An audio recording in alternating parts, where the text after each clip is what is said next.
Welcome back to the warehouse, Kate. It's so good to be back. Is it? Yeah. It's been a whole year since we were last working in here. I can't believe it. And now we're 3 weeks out for the show. Open sauce is in 3 weeks, and we're back at the warehouse because this is where all the prop pieces are stored. And yeah, I thought it would be cool to kind of show you where we left things off and also get your input on some of the stuff that, you know, isn't finished from last year that we can kind of put some finishing touches on. Amazing. Yeah. Oh my gosh. Welcome to the jungle. So as you know, one of the big areas of the event last year was a sort of food court that we modeled after Rainforest Cafe. Yes. So it's like a jungle, plane crash, kind of lost adjacent. And so we got all of this foliage and crazy like plane pieces and all kinds of stuff. Now, let's remind some people, what is open sauce? Right. Yeah, I take for granted because I've been working on it for a couple of years now. So it's a huge event. It's sort of a gathering of makers and creators, a lot of YouTube creators, technologists, and there's also a whole exhibit piece. So there's like 500 booths of people showing off stuff that they've built, all kinds of experiments and cutting edge tech things on showcase. So it's really a pretty mixed group of a sampling of the maker community. Yeah, it's a really nice place to be surrounded by other creative people and see what everybody is making and doing and talking about. Yeah. And it's also like a reunion for a lot of us to get to, who don't get to see each other all the time. These big maker events, like we come from all over the country and get to catch up with our maker friends. Yeah, and actually outside of the country, there are some makers that That's I right. only get to see at Open Sauce every year. That's true. So this is the 3rd year that we're doing it. Mm-hmm. And the event is, as of today, like 3 weeks away, which is, makes me a little bit nervous. But we did a lot of the prep stuff last year. So a lot of the decor, the prop pieces that we're using are things that we sort of collected and designed and built for last year's show. And we're repurposing a lot of it. We're using some of the same themes. Now, can you tell me a little bit about what you did last year? Yeah, so I had the great pleasure of designing a lot of the set pieces and props for the event. So similar to some of the stuff that we do with Tested, just building out like an environment and different things to bring people into the universe that we were creating. So we went to an airplane salvage yard and picked all of these pieces of broken planes that then got decorated with camo netting and foliage and all this stuff to make it feel like a plane crashed in the jungle. And there's all of these animals and, you know, unknown as to the origin of all of it, but just sort of immersing people in that environment. Which I loved the concept, and I thought it was so creative to come up with that in the first place. And then being in that space last year, it totally sold it. And it was one of my favorite areas to go for sure, Thanks. the whole con. So we're doing it at a different venue this year. So it's a little bit of a different set of challenges. So the jungle will be outside this year, also in the food court area. So my task this time around is to sort of adapt a lot of the stuff that I built for the last year's show and make it work in an outdoor setting. So there's actual trees outside. We can't really do much with light because the sun will be shining, hopefully. So just making it still an immersive environment, but in a way that feels like it fits with the setting in the San Mateo Convention Center. All right, so where would we find some of these airplane pieces now? So the big stuff is all outside in shipping containers. So I can take you out there and show you. Let's go see. So these are some of the plane parts. Well, actually, full planes. Really. No, there's a whole plane up there. We call that one the skeleton plane because I think it's like a burned out fuselage. Wow. And then this one, there's a whole, this is at a place in Sacramento that has just yards, acres and acres full of planes. So we have those for part of the decor, and then the rest of it is inside here.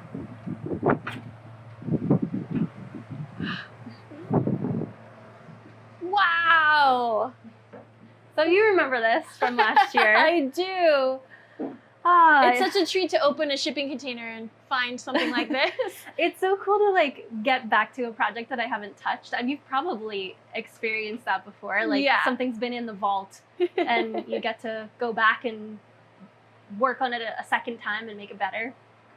They look so beautiful. So that's actually what I kind of wanted your help with. So these parts are from a crashed plane. You can see that one's all sort of crumpled where it hit, wherever it hit. But the paint is actually in pretty good condition on these. Like there's some dust, but they look pretty new. So what I was thinking, this is supposed to be, you know, crash in the jungle. It's supposed to be sort of consumed by all of the plant life and stuff. Right. And it needs some rust. It needs some weathering. And even though it's crashed, it still looks too good. Yeah, it still looks too nice. So I thought that because obviously this is your area of expertise, that you might be able to give me some tips on how to make this look like it's been living in the jungle for a while. Oh yeah, I'm pretty sure we can do some magic on this. Cool. So I guess we can get them out of the shipping container and into the warehouse, and we'll see what we can do. All right, let's mess them up.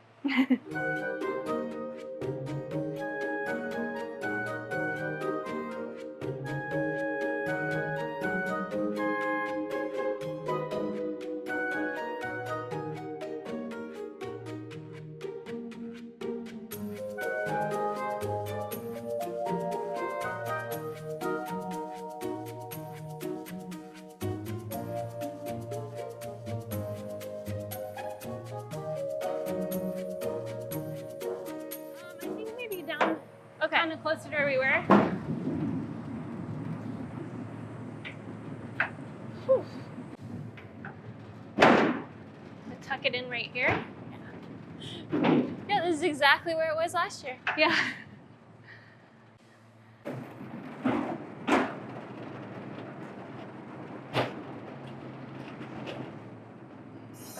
Guessing this one is this. Yeah.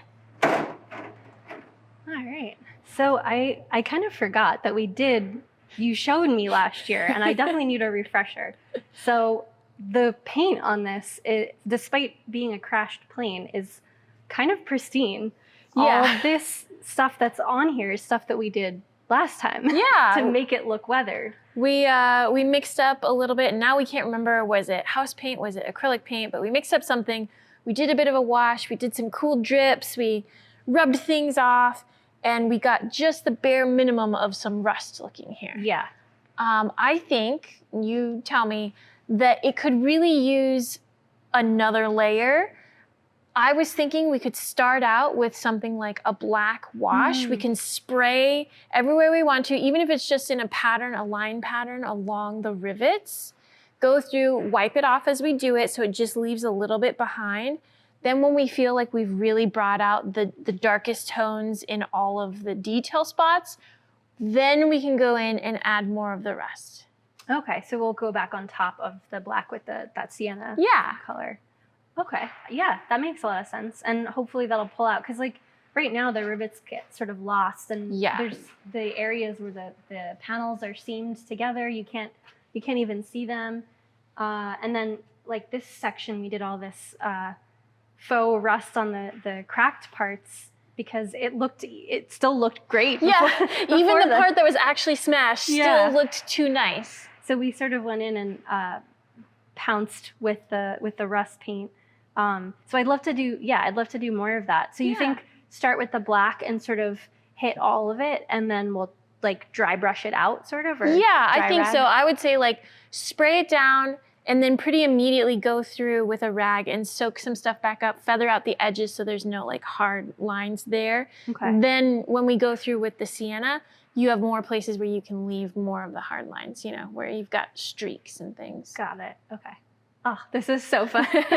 Let's give it a try. Have you worked at this scale before? You're mostly doing stuff in miniature. Actually, yeah. I've done quite a few full-size sets for movies and shorts and things. So, yeah.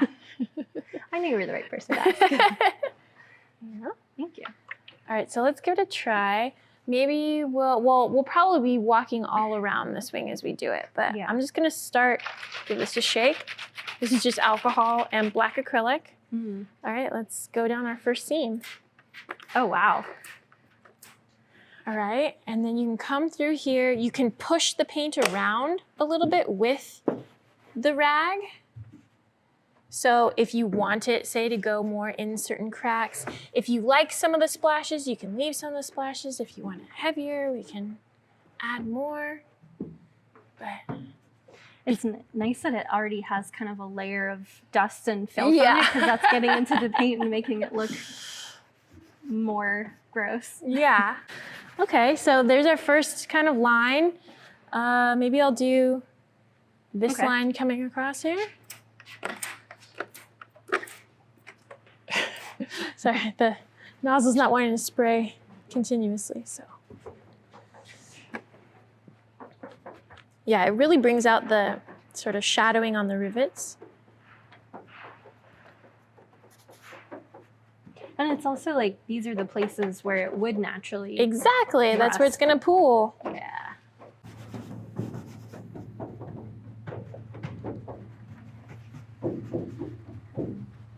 So another thing that I've had to consider with this whole build is, you know, it's a big, sharp metal object, and it's going to be, you know, people are going to be interacting with it and using it. So I went around and did this sort of edge trim around this side, because this is where the bartenders will be. Sure. And then where the sharp bits are over there, I was sort of stuffing it with foliage and moss and Yes. stuff to both decorate it and also protect all the sharp edges. That's pretty brilliant. Yeah, I think I remember seeing some green poking out of there and being like, oh, I love that. It's always so fun too when you're working on a thing that you don't have to be precious with. I'm like, any, you know, thing that falls on it or dents it, I'm like, it's part of the charm. It's supposed to be beat up. Yeah. One of the things I kind of like about working with the acrylic washes like this with alcohol is it forces you to be kind of speedy, because as you can see with some of the splatter ones, especially the drops, it just sets almost instantly. Yeah. But it kind of is nice because you get through pretty wide areas quickly because you can't take your time. Broad strokes. Yeah.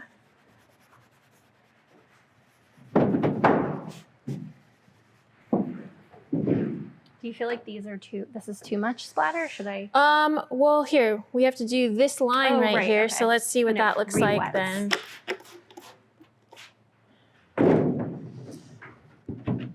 And then, yeah, while your rag is wet, it's wet with alcohol. So anything it touches is going to kind of reactivate. So anywhere that you feel it's too heavy, just wipe back over previous spot. So it's like a little eraser. Yeah. There's like a dip right here. Part of me is tempted to try like letting it settle a little bit and then leaving it a little bit heavier. Oh yeah. In some of that, I mean, maybe not like full black, but just in a way of like, Emphasize this that. is where the stuff's been collecting this whole time, you know? Yeah. I could do some here too. Ooh, there you So go. Exactly. I almost want to like blow on it to encourage it to drip. Yeah, right? There you go. Get in there. That was another thing that I had not considered about building with airplane parts is there's really very few flat surfaces. So the base for this had to be sort of a cradle. Oh, yeah. To be able to hold it in a mostly flat orientation. my gosh. So you can actually put stuff on it.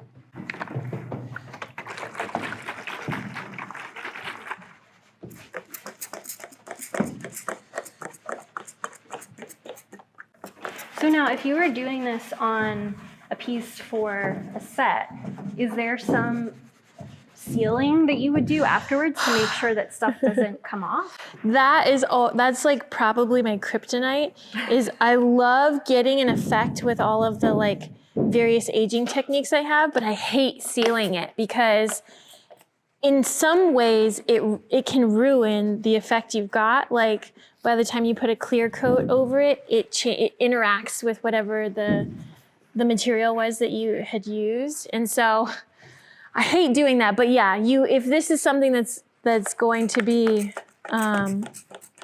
interacted with in that way and it needs to stay looking exactly the same for camera, yes, you would need to seal it. I'm not too worried about it in this setting because as it ages and wears, it'll just get better. Yeah, it'll give us the where we wanted it to have. Right. And you don't have to fake it. Yeah. And it's not like people will be eating directly on this surface. It's sort of just a counter space. Totally.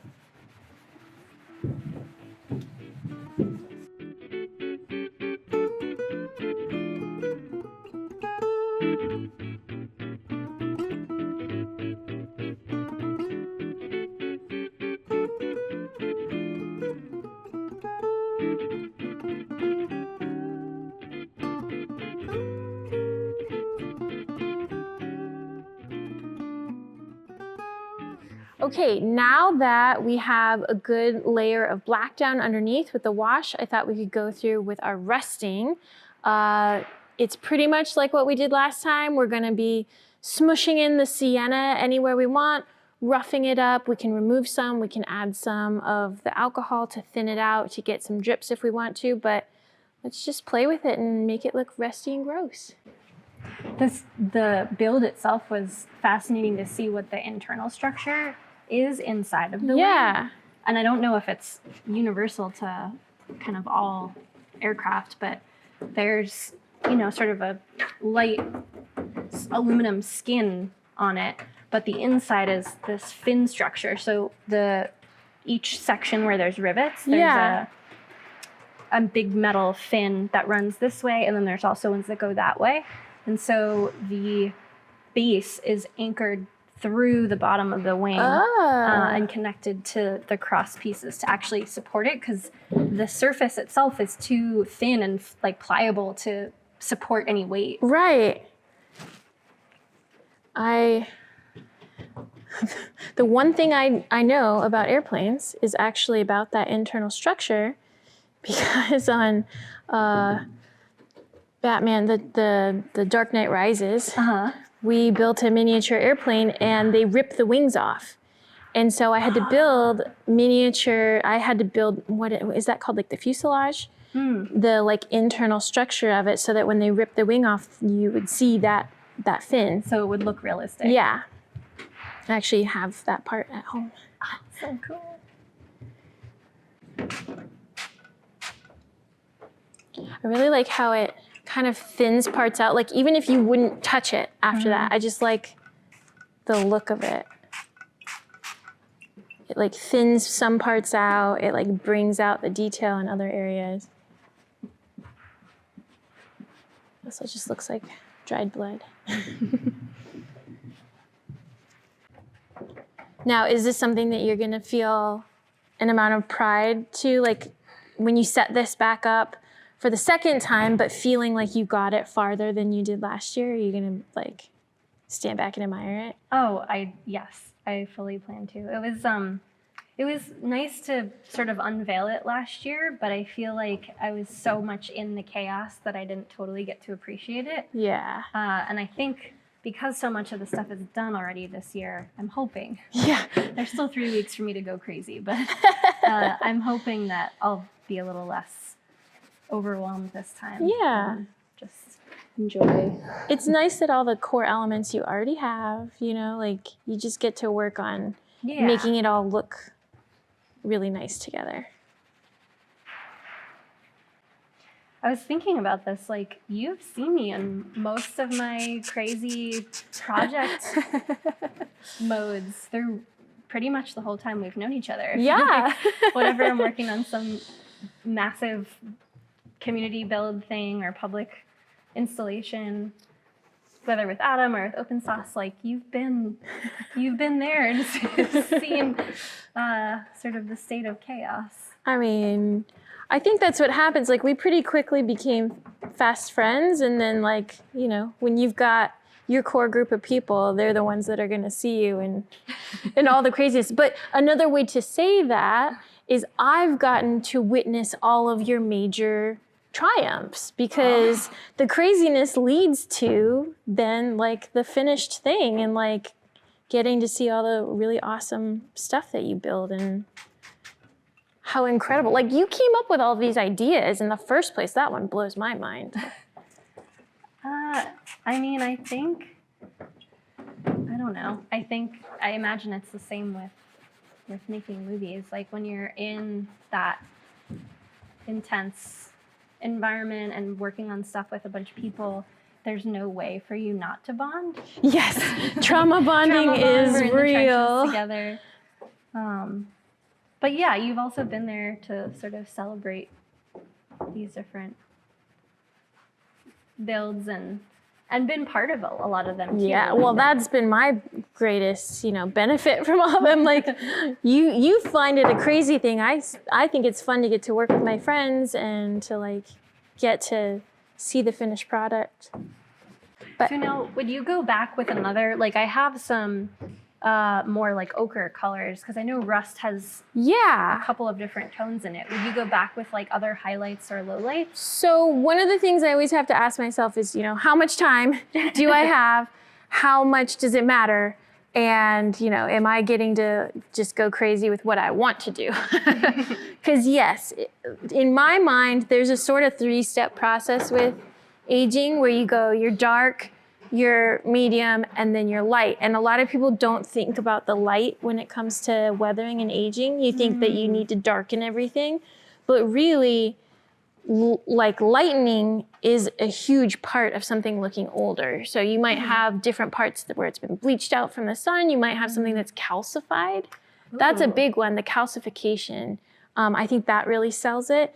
There's also a bit of like using a gray as a lighter color, because that can be anything. I mean, depending on what your material is that you're weathering, that could be bare metal showing through that, it's also, think about any of the different material or product that's been on this object in your hypothetical situation, and how that reacts. Like, not everything is gonna rust. Not everything is gonna look dark. Some stuff just looks lighter when it dries. Makes sense. So you probably have a mental material library of how different things behave over time. I'd like to say that it's intellectual like that, but again, there's this sort of thing, a lot of this stuff, I can't explain it. I just, my hands go and I follow them, or like my brain goes, light here. And I go, okay, you're the boss. I won't question it. Oh, it already looks so much better. I mean, I like that you can see a lot more of, like, even just the black section, right? Like, you're really seeing the rivets here. I have a hard time with uniformity, and so the fact that this was built with a grid, I know. I don't like, but that's what an airplane is. So Kate, you can't change that. Well, I do have a bunch of like moss and foliage and stuff that I'll apply to it. So definitely to cover some of the sharp parts, but I think also to create some variation and different color pops and stuff. Yeah, that'll help. This looks so much better than it did, and I know there's still a lot to do, but I feel like I got the hang of it now. Good. It really is about having fun. You stop, take a step back, and you let your eye go over it, see what sticks out, see what, oh, this is too whatever, this isn't enough whatever, and then going in and addressing that. I think there were parts where I went heavier in one spot, and I thought that was good, and then I got down here, and then I looked back and thought, nope, and so I go back, and I lighten up in an area. So yeah, it's just playing with it and seeing what feels natural. That makes sense, and kind of like in the totality of the whole thing, if you like squint your eye at it, sort of. Well, this has been educational, and also this has been a lot of fun. I will never get tired of weathering things with you. Right, I could just do this forever. And it looks so good with your plants that you've added in there too. Oh, my fake plastic foliage. Yeah, I feel like this, it makes it feel like it's more part of the jungle. Yeah. Well, I am excited to finish this, and I'm also excited for Ode Sauce and for this to make its debut, or second debut, I guess. I don't know what you call a second debut. It's yeah. Well, I can't wait to see it in place, and I really hope that other people are going to come see it at the event and enjoy all of your hard work in person. Thanks. I'm just I'm excited to see it out in the sunlight and people enjoying it. So yeah, hopefully we'll see you there in a couple weeks, and you can take a look at the airplane bar in person. Yay.